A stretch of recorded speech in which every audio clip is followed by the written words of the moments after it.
प्यारे बच्चों, आपका हमारे YouTube channel smart education by सीवट में स्वागत है। मैं हूं चंदन भट्ट, आपके लिए लेकर आया हूं रोज की तरह आसान मेथड में कुछ नए प्रश्न। अगर आपने अभी तक हमारे चैनल को सब्सक्राइब नहीं किया है तो प्लीज़ चैनल को सब्सक्राइब कर बेल आइकन पर क्लिक कर ऑल के ऑप्शन पर क्लिक कर लें ताकि वीडियो अपलोड होते ही आपको सूचना प्राप्त हो जाए। आज हम सीखेंगे ज्यामिति के आधारभूत पद और परिभाषाएं। तो ज्यामिति में अभी भी तक आपने जो भी चीज़ें सीखी हैं, ये सारे पद और परिभाषाएं जो हैं कक्षा 6, 7, 8, 9, 10 सब जगह इनका प्रयोग होता है और इनको आपको सीखना बहुत ज़रूरी है। जब आप इन छोटी छोटी चीज़ों को सीखेंगे ज्यामिति में तो आपको तब बेहतरी से आप क्या करेंगे, सवालों को हल कर पाएंगे और समझ पाएंगे। तो पहली चीज़ हम शुरू करते हैं रेखा से। हम शुरू करते हैं रेखा से। तो रेखा किसे कहते हैं? आप सब लोग पहचानते हैं रेखा को, आपने देखी भी है। लेकिन इसको जब हम परिभाषित करना चाहें तो किस प्रकार से हम इसको परिभाषित करेंगे? तो देखिए रेखा होती क्या है, जब हम क्या करते हैं छोटे छोटे बिंदुओं को, देखो ये ऐसे ऐसे छोटे छोटे बिंदु हैं, इन बिंदुओं को जब हम ड्रॉ करते हैं, खींचते हैं, बनाते हैं तो क्या होती है, देखो क्या आपको दिखाई दे रही है, एक लाइन आपको दिखाई दे रही है, तो बन जाती है एक रेखा। तो इसको जब हम परिभाषित करते हैं तो हम इसको बोलते हैं बिंदुओं का बिंदु पथ। हम इसको क्या बोलते हैं? बिंदुओं का बिंदु पथ। आपने अभी देखा एक रास्ता हमने बनाया था, क्या थे उसमें? सभी बिंदु थे। तो बिंदुओं का बिंदु पथ, जिसे देखो यहाँ हमने क्या लगाया है, एरो लगाया है, तीर का निशान है और इधर भी तीर का निशान है। तो इस रेखा को जो है दोनों ओर अनिश्चित रूप से बढ़ाया जा सकता है, ठीक है, यानी कि दाईं ओर भी और बाईं ओर भी, कभी भी कहीं तक भी हम इसको ले जा सकते हैं। तो इसको बोलते हैं रेखा। अब इसको जो प्रदर्शित करते हैं, अगर हम यहाँ पर बिंदु ए लिख लें इसका नाम, और इसका नाम हमने बी ले लिया, तो रेखा को कैसे प्रदर्शित करते हैं? रेखा को ए बी हमने इसका नाम लिखा और इसके ऊपर एक छोटा सा क्या लगाते हैं, इसी प्रकार की रेखा बना देते हैं, से प्रदर्शित करते हैं, से प्रदर्शित यानी कि डिनोट हम इसको दिखाते हैं। अब इसका जो परिणाम होता है, अगर इसका परिणाम बताना हो, हमको निकालना हो, रेखा की लंबाई हमको बतानी हो, तो उसको खाली ए बी से डिनोट करते हैं, फिर इसके ऊपर तीर का जो ये निशान है रेखा का, ये निशान नहीं आएगा। फिर दूसरी चीज आपने सीखी है या रेखा खंड, ठीक हो गया, इसको हम बोलते हैं लाइन सेगमेंट। क्या होता है लाइन सेगमेंट? क्या होता है? रेखा खंड, जैसा कि नाम से ही प्रतीत हो रहा है, खंड का मीन्स होता है टुकड़े। तो यानी कि रेखा का भाग, ये जो रेखा खंड होता है ये रेखा का क्या होता है?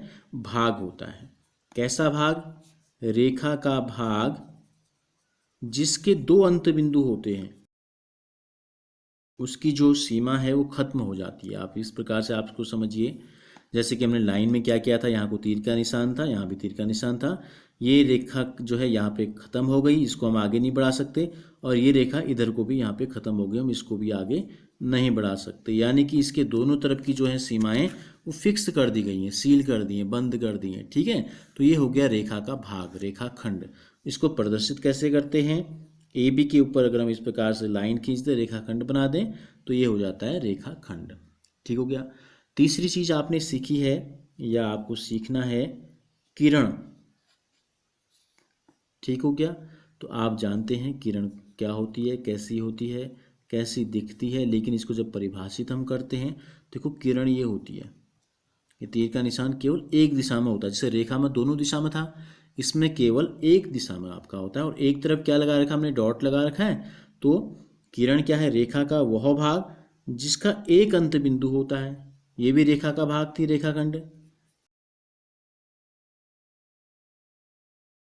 वही जैसे हमने इसका पॉइंट का नाम ए अगर आपने लिया, इस दिशा में आपने एक पॉइंट बी ले लिया, तो ए बी हम लिखेंगे और इसके ऊपर एक एरो लगा देंगे, ठीक हो गया, तीर का निशान। तो ये हो गई रे, किरण किसे कहते हैं। फिर आपने सीखा है या आपको सीखना है कि संरेख बिंदु किसे कहते हैं? संरेख, संरेख बिंदु, कोलिनियर पॉइंट्स, ठीक है। तो कोलिनियर पॉइंट्स का मतलब क्या होता है? को का मतलब होता है एक साथ। तो संरेख का मतलब यहाँ पर है ऐसे बिंदु जो एक रेखा में स्थित होते हैं। ये बिंदु ले लिया हमने, एक, दूसरा, तीसरा, चौथा, फिर हमने एक लाइन ड्रॉ की। तो देखो 4 के 4 points A B C D क्या आ गए, एक लाइन में, इस लाइन में आ गए। तो इसका मतलब क्या है, ए बी सी डी चारों क्या हैं, ये चारों बिंदु जो हैं संरेख बिंदु हैं, कोलिनियर पॉइंट्स हो गए। दूसरा होता है नॉन कोलिनियर पॉइंट्स, क्या होते हैं, असंरेख बिंदु। असंरेख इसका जो विलोम होगा वो हो जाएगा असंरेख बिंदु, यानी कि क्या है वो, ऐसे बिंदु जो एक रेखा में स्थित नहीं है। गया तो तीन बिंदु तो एक लाइन में आ रहे हैं, तो बाकी बी और डी इस रेखा में नहीं आए, तो ये 5 के 5 बिंदु जो कहलाएंगे ये कहलाएंगे असंरेख बिंदु, यानी कि नॉन कोलिनियर पॉइंट्स आपके कहलाएंगे। फिर अब देखो हमने क्या सीखा, हमने सीखा रेखा, रेखाखंड, किरण, संरेख बिंदु, असंरेख बिंदु। अब हम आते हैं किरण से जो बनता है, किरण से क्या बनेगा, कोण बनता है। कोण आप छोटी कक्षाओं से भी पढ़ते हुए आ रहे हैं, बनाते हुए आ रहे हैं, ठीक है। तो कोण क्या होता है, जब दो किरणें एक ही पॉइंट से शुरू होती है, या हम ये कह सकते हैं कि जब क्या होता है, दो किरणों का एक उभयनिष्ठ अंत बिंदु होता है। दो किरणों का एक उभयनिष्ठ क्या होता है, अंत बिंदु होता है। जैसे यह है O, यह है A और यह है B आपका, ठीक हो गया। तो जब दो किरणें एक ही अंत बिंदु से आरंभ होती हैं तो एक कोण बनता है, इन दोनों का जो झुकाव होता है ये कोण कहलाता है। और कोण बनाने वाली दोनों किरणें, ये जो OA है और OB है, ये कहलाती हैं कोण की भुजाएं। और ये जो उभयनिष्ठ बिंदु O आपको दिखाई दे रहा है, इसको बोलते हैं कोण का शीर्ष, ठीक हो गया। तो इसकी परिभाषा हम लिख लेते हैं।